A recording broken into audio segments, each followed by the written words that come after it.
लो संतोषी माता की जय। आपका दिन मंगलमय हो। माता सदैव आप पर कृपया बनाए रखें। चलो कथा सुनाते हैं। संतोषी माता व्रत कथा। एक बुढ़िया थी, उसके 7 बेटे थे।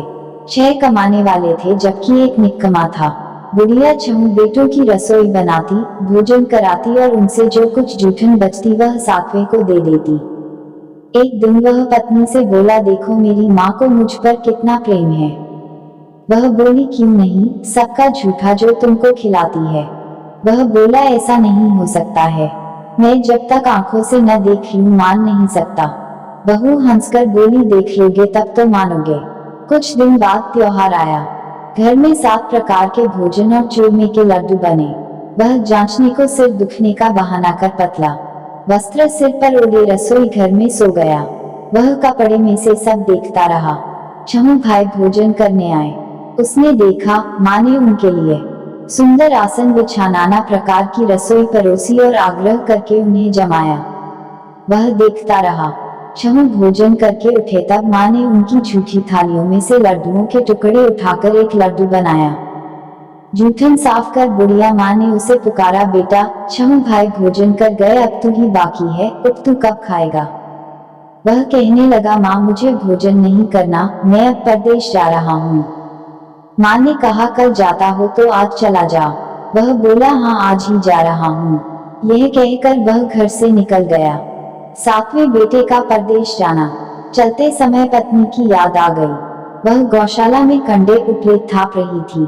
वहां जाकर बोला, हम जावे परदेश आवेंगे कुछ काल, तुम रहियो संतोष से धर्म आपनो पाल। वह बोली, जाओ पिया आनंद से हमारो सोच हटाया, राम भरोसे हम रहे ईश्वर तुम्हें सहाय। 2 निशानी आपन देख धरू में धीर, सुधी मती हमारी बिसारियो रखियो मन गंभीर। वह बोला, मेरे पास तो कुछ नहीं, यह अंगूठी है सो ले और अपनी कुछ निशानी मुझे दे। वह बोली, मेरे पास क्या है, यह गोबर भरा हाथ है। यह कहकर उसकी पीठ पर गोबर के हाथ की थाप मार दी। वह चल दिया। चलते चलते दूर देश पहुंचा। परदेश में नौकरी। वहां एक साहूकार की दुकान थी। वहां जाकर कहने लगा, भाई मुझे नौकरी पर रख लो। साहूकार को जरूरत थी, बोला रह जाओ। लड़के ने पूछा, तनख्वाह क्या दोगे।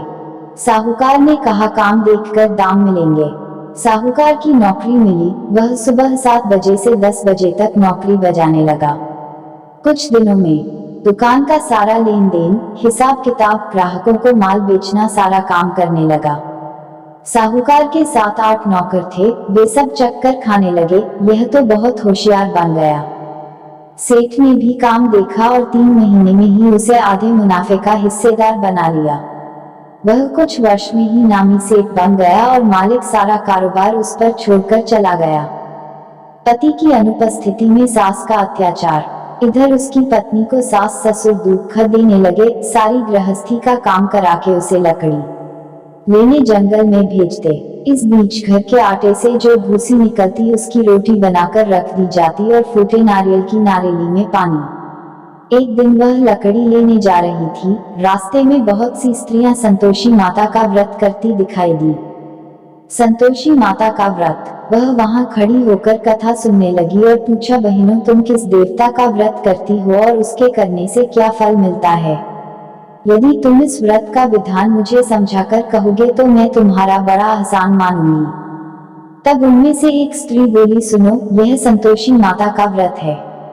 इसके करने से निर्धनता, दरिद्रता का नाश होता है और जो कुछ मन में कामना हो सब संतोषी माता की कृपा से पूरी होती है। तब उसने उससे व्रत की विधि पूछी। संतोषी माता व्रत विधि।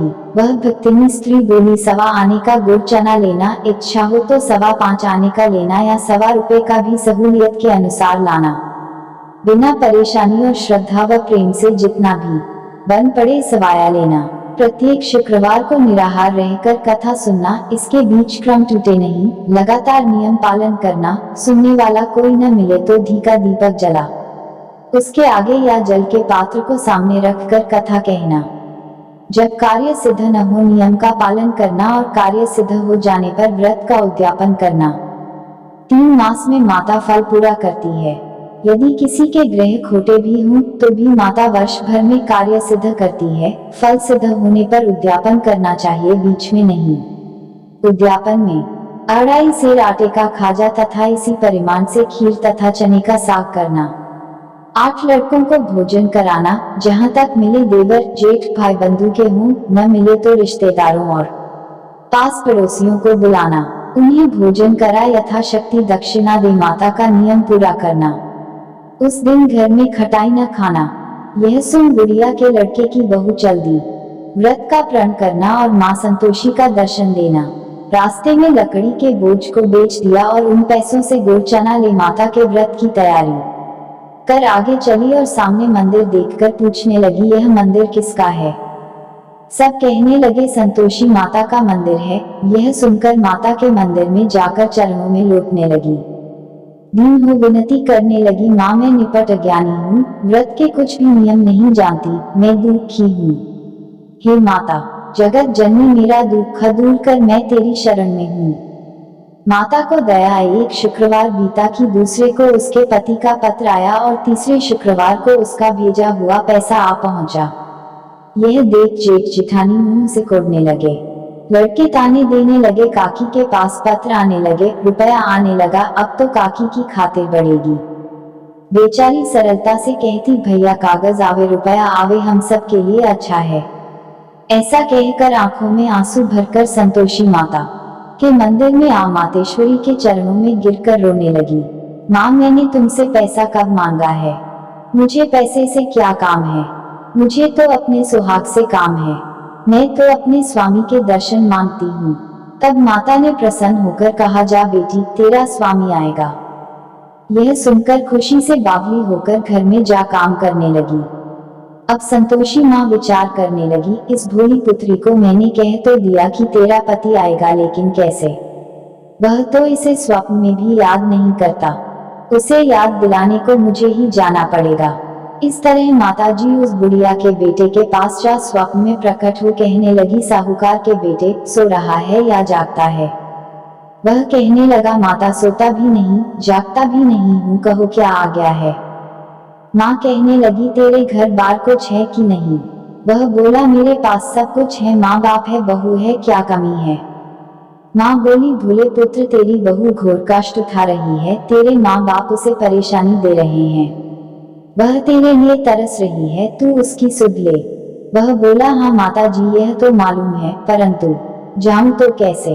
परदेश की बात है, लेन देन का कोई हिसाब नहीं, कोई जाने का रास्ता नहीं आता, कैसे चला जाऊं? माँ कहने लगी, मेरी बात मान, सवेरे नहा धोकर संतोषी माता का नाम ले, घी का दीपक जला, दंडवत कर दुकान पर जा बैठ। देखते देखते सारा लेन देन चुक जाएगा, जमा का माल बिक जाएगा, सांझ होते होते धन का भारी ढेर लग जाएगा। अब बूढ़े की बात मानकर वह नहा धोकर संतोषी माता को दंडवत घी का दीपक जला दुकान पर जा बैठा। थोड़ी देर में देने वाले रुपया लाने लगे, लेने वाले हिसाब लेने लगे। कोठे में भरे सामान के खरीदार नकद दाम दे सौदा करने लगे। शाम तक धन का भारी ढेर लग गया। मन में माता का नाम ले चमत्कार देख प्रसन्न हो घर ले जाने के वास्ते गहना कपड़ा सामान खरीदने लगा। यहाँ काम से निपट तुरंत घर को रवाना हुआ। उधर उसकी पत्नी जंगल में लकड़ी लेने जाती है, लौटते वक्त माताजी के मंदिर में विश्राम करती। वह तो उसके प्रतिदिन रुकने का जो स्थान ठहरा, धूल उड़ती देख वह माता से पूछती है, हे माता यह धूल कैसे उड़ रही है? माता कहती है, हे पुत्री तेरा पति आ रहा है, अब तू ऐसा कर लकड़ियों के 3 बोझ बना ले, एक नदी के किनारे रख और दूसरा मेरे मंदिर पर व तीसरा अपने सिर पर। तेरे पति को लकड़ियों का गट्ठर देख मोह पैदा होगा, वह यहाँ रुकेगा, नाश्ता पानी खाकर माँ से मिलने जाएगा, तब तू लकड़ियों का बोझ उठाकर जाना और चौक में गट्ठर डालकर जोर से आवाज लगाना, लो सासू जी लकड़ियों का गट्ठर लो, भूसी की रोटी दो, नारियल के खेपड़े में पानी दो, आज मेहमान कौन आया है? माताजी से बहुत अच्छा कहकर वह प्रसन्न मन से लकड़ियों के 3 गट्ठर बनाए, एक नदी के किनारे पर और एक माताजी के मंदिर पर रखा। इतने में मुसाफिर आ पहुंचा। सूखी लकड़ी देख उसकी इच्छा उत्पन्न हुई कि हम यहीं पर विश्राम करें और भोजन बनाकर खा पीकर गांव जाएं। इसी तरह रुककर भोजन बना, विश्राम करके गांव को गया। सबसे प्रेम से मिला। उसी समय सिर पर लकड़ी का गट्ठर लिए वह उतावली सी आती है। लकड़ियों का भारी बोझ आंगन में डालकर जोर से 3 आवाज देती है, लो सासू जी, लकड़ियों का गट्ठर लो, भूसी की रोटी दो। आज मेहमान कौन आया है? यह सुनकर उसकी सास बाहर आकर अपने दिए हुए कष्टों को भुलाने हेतु कहती है, बहू ऐसा क्यों कहती है? तेरा मालिक ही तो आया है। अब बैठ, मीठा भात खा, भोजन कर, कपड़े गहने पहन। उसकी आवाज सुन उसका पति बाहर आता है। अंगूठी देख व्याकुल हो जाता है। माँ से पूछता है, माँ यह कौन है? माँ बोली, बेटा यह तेरी बहू है। जब से तू गया है तब से सारे गांव में भटकती फिरती है। घर का काम काज कुछ करती नहीं, 4 पहर आकर खा जाती है।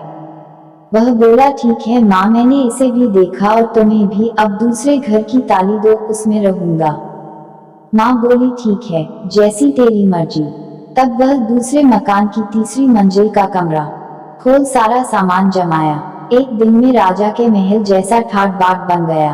अब क्या था, बहू सुख भोगने लगी। इतने में शुक्रवार आया। शुक्रवार व्रत के उद्यापन में हुई भूल, किया खटाई का इस्तेमाल। उसने पति से कहा, मुझे संतोषी माता के व्रत का उद्यापन करना है।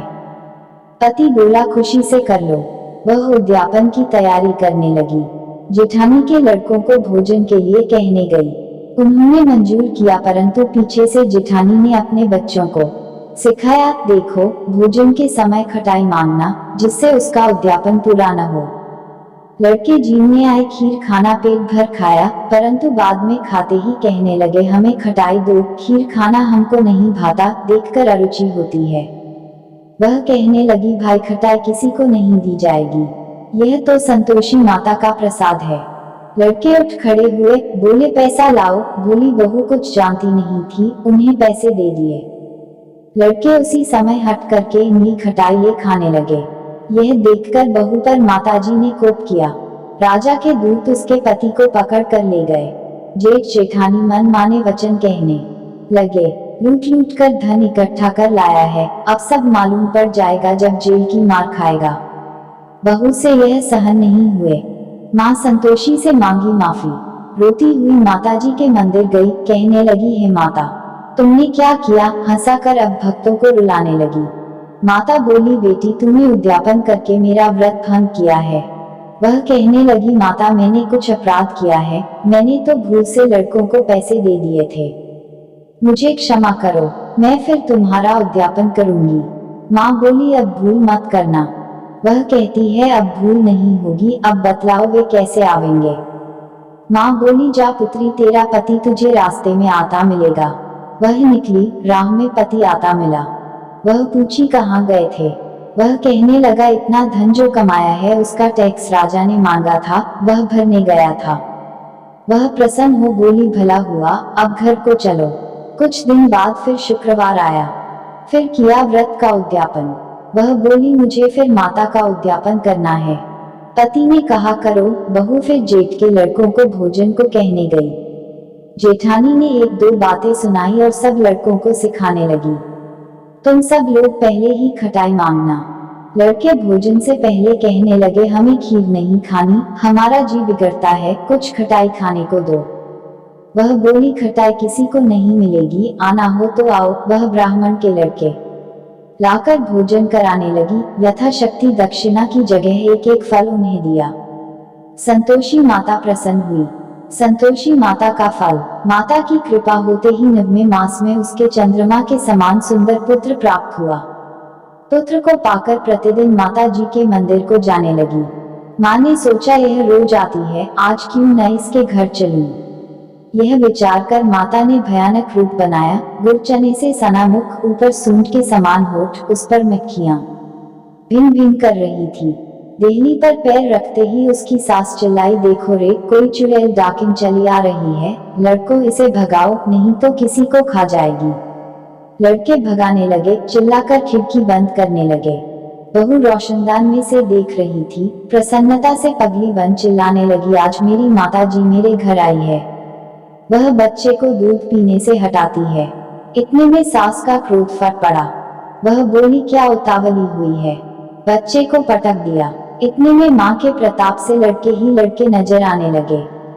वह बोली, माँ मैं जिसका व्रत करती हूँ यह संतोषी माता है। सबने माता जी के चरण पकड़ लिए और विनती कर कहने लगे, हे माता, हम मूर्ख हैं, अज्ञानी हैं, तुम्हारे व्रत की विधि हम नहीं जानते, व्रत भंग कर हमने बड़ा अपराध किया है, जग माता आप हमारा अपराध क्षमा करो। इस प्रकार माता प्रसन्न हुई। बहू को प्रसन्न हो जैसा फल दिया वैसा माता सबको दे, जो पड़े उसका मनोरथ पूर्ण हो। बोलो संतोषी माता की जय। बोलो संतोषी माता की जय। कथा। बोलो संतोषी माता की जय। कथा अच्छी लगी हो तो हमारे हिंदी स्टोरी चैनल को लाइक शेयर सब्सक्राइब जरूर करना। Bye bye.